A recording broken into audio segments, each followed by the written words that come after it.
अस्सलाम वालेकुम students. Telecommunication ET 343 के इस लेक्चर में हम देखेंगे कि सिग्नलिंग सिस्टम की कौन कौन सी इकसाम होती हैं। लास्ट लेक्चर में हमने पढ़ा था कि सिग्नलिंग सिस्टम क्या होते हैं, तो उसमें हमने देखा था कि मुख्तलिफ़ किस्म की जो टूल्स हैं या सिग्नल जो कंट्रोल सिग्नल हैं उनका जो मुख्तलिफ़ तबादला होता है सार्फिन और एक्सचेंज के दरमियान, तो इसको हम कहते हैं सिग्नलिंग सिस्टम। आज हम जो इसकी इकसाम है मुख्तलिफ वो हम डिस्कस करेंगे इस चैप्टर के अंदर, इस लेक्चर के अंदर। ये चैप्टर हमारा जो है सेकंड चैप्टर है और इसकी जो सेकंड चैप्टर का दूसरा हिस्सा जो है टेलीफोन एक्सचेंजेस वो हम पढ़ रहे थे। तो सिग्नलिंग सिस्टम की इकसाम जो हैं वो सबसे पहली किस्म जो है डीकेडिक सिग्नलिंग सिस्टम है। इस सिग्नलिंग सिस्टम के अंदर टेलीफोन से लगे हुए सिग्नलिंग सर्किट पर डीसी पल्सेस भेजी जाती हैं जिनकी तादाद डायल किए गए डिजिट के बराबर होती है। ऑटोमेटिक एक्सचेंज के अंदर हमने इलेक्ट्रोमैकेनिकल टेलीफोन सेट पढ़ा था, उसमें हमने देखा था कि जो भी हम नंबर जो है वो रोटरी डायलर के ज़रिए मिलाते हैं तो हर नंबर के अक्रॉस जो है उतनी ही पल्सेस पैदा होती हैं। यानी कि हम 3 डायल करते थे तो 3 पल्सेस पैदा होती थी, 5 डायल करते थे तो 5 पल्सेस पैदा होती थी, और इस तरह 0 डायल करते थे तो हमारे पास जो है वो 10 पल्सेस पैदा होती थी। तो इस तरह की जो पल्सेस एक्सचेंज की तरफ भेजी जाती हैं नंबर डायल करने से, तो ऐसे निज़ाम को हम कहते हैं डीकेडिक सिग्नलिंग सिस्टम। अब जो दूसरा हमारे पास सिग्नलिंग सिस्टम की किस्म है इसको कहते हैं मल्टी फ्रीक्वेंसी कोडिंग सिस्टम, या इसको हम MFC भी कहते हैं, मल्टी फ्रीक्वेंसी कोडिंग सिस्टम। इस सिस्टम के अंदर जो भी डिजिट होता है और दूसरे सिग्नल वगैरह होते हैं जिनको सुपरवाइजरी सिग्नल कहते हैं, उनको वाज़े करने के लिए 2 टून्स का मजमूआ इस्तेमाल किया जाता है कि मुख्तलिफ 2 फ्रीक्वेंसी की जो हैं वो टून एक्सचेंज की तरफ भेजी जाती हैं। उसमें हमने देखा है कि उसमें क्या भेजी जाती हैं, पल्सेस, डीसी पल्सिंग भेजी जाती है, जबकि इसके अंदर मुख्तलिफ फ्रीक्वेंसी की टून भेजी जाती हैं। तो इस तरह का जो सिस्टम होता है उसको हम कहते हैं मल्टी फ्रीक्वेंसी कोडिंग सिस्टम। इस सिस्टम के अंदर जो टून इस्तेमाल की जाती हैं वो 700 हर्ट्ज़, 900 हर्ट्ज़, 1100 हर्ट्ज़, 1300, 1500 या 1700 हर्ट्ज़ में से किसी का इंतखाब किया जाता है।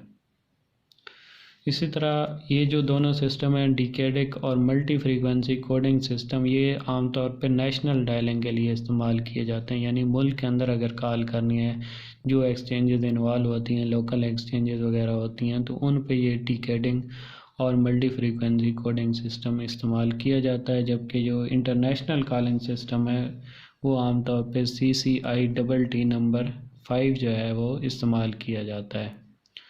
अब इस सिस्टम के अंदर क्या किया जाता है कि इसमें कंट्रोल सिग्नल जो होते हैं उनको असल डिजिट में भेजने के बजाय मखसूस कोड्स की शक्ल में तब्दील करके भेजा जाता है। इंटरनेशनल डायलिंग के लिए इस सिग्नलिंग सिस्टम को इस्तेमाल किया जाता है, यानी कि इसके अंदर असल डिजिट जो है वो भेजने के बजाय उनको मुख्तलिफ कोड में तब्दील किया जाता है और वो कोड जो हैं वो भेजे जाते हैं। इस तरह की सिग्नलिंग सिस्टम को हम चैनल एसोसिएटेड सिग्नलिंग सिस्टम भी कहते हैं। ये आमतौर पर जो है इसको फॉल्ट फ्री सिस्टम जो है वो समझा जाता है। इसमें मुख्तलिफ़ किस्म की डिजिटल जो है वो सहूलियात भी मौजूद होती हैं, यानी कि कोई तस्वीरें वगैरह भेजनी है या दूसरी इस तरह का डेटा वगैरह जो है ट्रांसफ़र करना है, तो वो भी इस सिग्नल की मदद से हम भेज सकते हैं। सिग्नलिंग सिस्टम की जो चौथी किस्म है ये है CCITT नंबर 6 सिस्टम। ये मुकम्मल तौर पर जो है वो कंप्यूटराइज होता है सिस्टम, यानी कि इसे एक कंप्यूटर के ज़रिए कंट्रोल किया जाता है। इस सिस्टम के अंदर इंटर वर्किंग जो होती है, यानी टेलीफोन एक्सचेंजेस की हर जोड़े के दरमियान कंप्यूटर से कंट्रोल होने वाले सिग्नलिंग सर्किट्स जो है वो कायम किए जाते हैं। सिग्नलिंग के लिए जो कॉमन चैनल इस्तेमाल होते हैं और आवाज़, डेटा, टेक्स्ट, तस्वीर वगैरह के लिए टेलीफोन सर्किट जो है वो इस्तेमाल किए जाते हैं। यानी कि सिग्नल के लिए आमतौर पे कॉमन चैनल इस्तेमाल करेंगे और आवाज़ वगैरह के लिए टेलीफोन सर्किट्स का जो है वो इस्तेमाल किया जाता है। इस तरह का जो सिस्टम होता है उसको कहते हैं CCITT number 6 system. Signalling system की जो 5वीं टाइप है वो है CCITT नंबर 7 सिस्टम। ये जो है वो जदीद तरीन नेटवर्क है। इसके ज़रिए जो है कॉमन चैनल सिग्नलिंग सिस्टम जो कंप्यूटराइज कंट्रोल डिजिटल एक्सचेंजेस या डिजिटल नेटवर्क्स के अंदर जो है इस्तेमाल किया जाता है। इस सिस्टम में जो सारी कंट्रोल इन्फॉर्मेशन है उनको एक अलहदा सर्किट में जो है वो भेजने के बजाय जो है एक एक्सचेंज के कंप्यूटर से दूसरी एक्सचेंज के कंप्यूटर को भेजा जाता है। यानी कि जितनी भी इंफॉर्मेशन होती हैं, कंट्रोल इन्फॉर्मेशन होती हैं, उनको एक सर्किट के ज़रिए एक्सचेंज के एक कंप्यूटर से एक्सचेंज के दूसरे कंप्यूटर जो है दूसरी एक्सचेंज के कंप्यूटर को भेजा जाता है और वसूल किया जाता है इंफॉर्मेशन को। तो इस तरीक़ेकार में जो आवाज़ पर मुश्तमिल सिग्नल हैं और कंट्रोल सिग्नल के लिए अलग अलग चैनल जो है वो इस्तेमाल किए जाते हैं। ये इंटरनेशनल जो है स्टैंडर्ड वाला सिग्नलिंग सिस्टम है, ये नेशनल और इंटरनेशनल दोनों रूट्स के लिए इस्तेमाल किया जा सकता है। इसकी जो है अलग सर्विसेज जो हैं टेलीफोनी मतलब टेक्स्ट सर्विसेज, डेटा सर्विस और इस तरह की दूसरी सर्विसेज के लिए भी ये सिस्टम जो है बहुत मौजूद समझा जाता है।